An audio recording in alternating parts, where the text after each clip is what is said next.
এক গ্রামে একজন লোভী কৃষক বাস করত। তার কাছে একটি অনেক সুন্দর গাই ছিল। সে তার দুধ বিক্রি করত আর সেই গাইকে দিয়েই তার সমস্ত জমি চাষাবাদ করত। এইভাবেই সে তার সংসার চালাতো।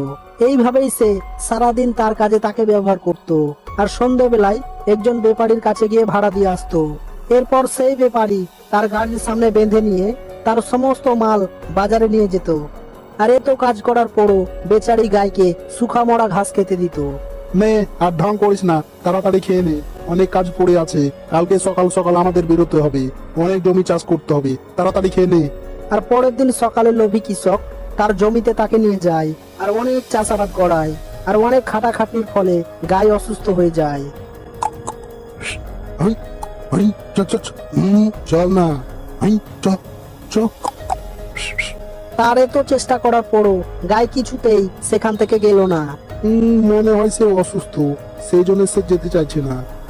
কিন্তু সে না গেলে তো আমার অনেক লস হয়ে যাবে।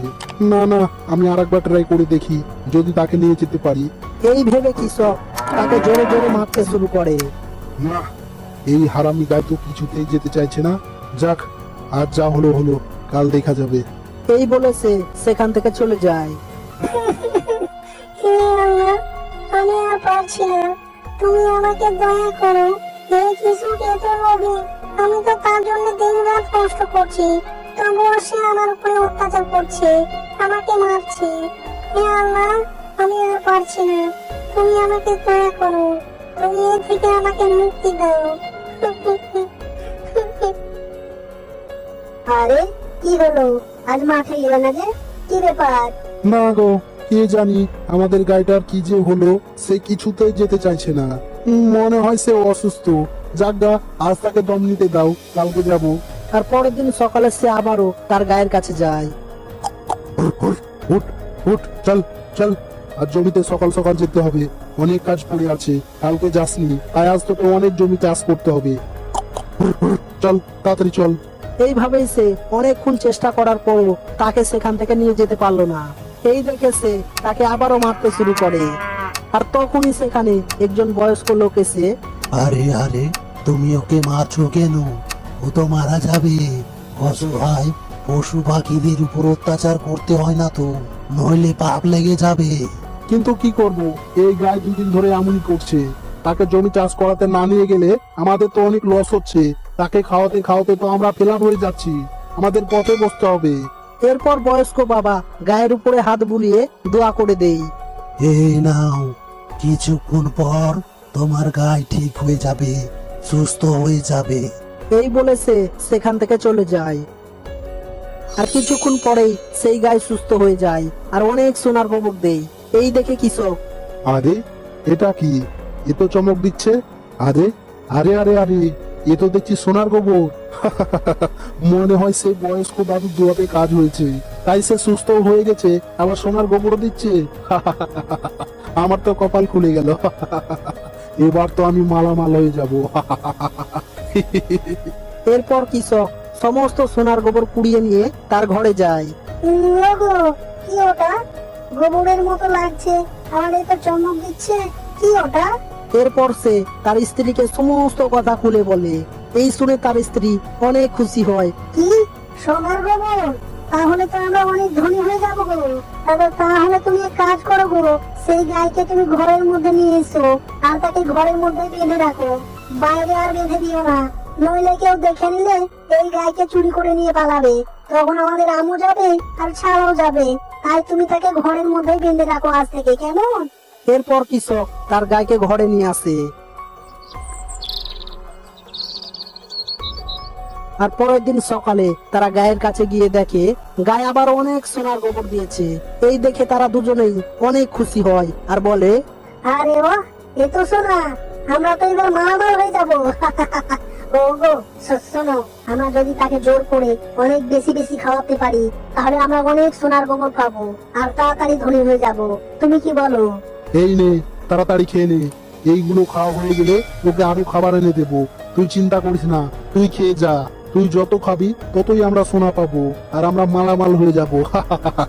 তাড়াতাড়ি খেয়ে নে, আমরা তোকে আদর করছি বলে বাদর হোস না, আমাদের কথা শোন, তাড়াতাড়ি খেয়ে নে।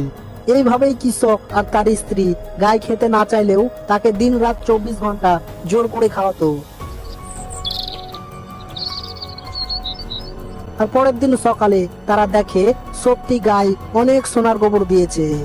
ওগো শোনো, আমরা এতগুলো সোনা কি করব? আমরা যদি এত সোনা ঘরের মধ্যে রাখি তাহলে কোনো চোর এসে চুরি করে নিয়ে পালাবে। তাই আমি একটি সিদ্ধান্ত নিয়েছি, আমরা সমস্ত সোনা নিয়ে চলো আমরা জমিদারের কাছে যাই আর এই সমস্ত সোনা তাকে দিয়ে দিই, আর বিনিময়ে তার কিছু জমি আমরা নিয়ে নিই। কি বলো?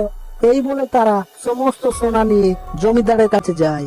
ও বাবু, আমাদের কাছে 30 কিলো সোনা আছে, তুমি কি কিনে নেবে? কি এত সোনা তোমরা কোথায় পেলে? আর চুরি করেছো নাকি? তা জেনে তোমার কোনো লাভ নেই, আমরা চুরি করেও নিয়ে আসতে পারি। তুমি নেবে কিনা সেটা বলো, অত কৌফল দিতে আমরা পারবো না। আচ্ছা আচ্ছা ঠিক আছে, আমি তোমাদের সমস্ত সোনা কিনে নেবো। বলো এর বিনিময়ে তোমরা কি চাও? আমাদের টাকা পয়সার প্রয়োজন নেই, তোমার জমির কিছু অংশ আমাদের নামে করে দাও, তাহলেই যথেষ্ট, তাহলেই হবে। ও তাহলে এই ব্যাপার, তোমরা টাকা পয়সা নেবে না? আচ্ছা ঠিক আছে, আমার কাছে অনেক জমি জায়গা আছে, তার কিছু অংশ আমি তোমাদের নামে লিখে দিচ্ছি, কেমন? এবার সমস্ত সোনা আমাকে দিয়ে দাও। এরপর তারা সমস্ত সোনা বিক্রি করে তাদের ঘরে এসে যায়। আরেকদিন হঠাৎ গাইকে দেওয়া সমস্ত ঘাস শেষ হয়ে যায়। ওগো, গাইকে দেওয়া সমস্ত ঘাসই তো শেষ হয়ে গেল। সে দুদিনে এতগুলো ঘাস খেয়ে ফেললো, এবার তাকে কি খাওয়াবো? তুমি এক কাজ করো, মাঠে থেকে ঘাস কেটে নিয়ে এসো, আমরা তার পেট ভরাতে পারলেই আমরা মালামাল হতে পারবো। তাড়াতাড়ি যাও। এরপর সে ঘাস আনার জন্য মাঠের দিকে যেতে শুরু করে। আর তখনই অনেক জোরে ঝড় বৃষ্টি শুরু হয়।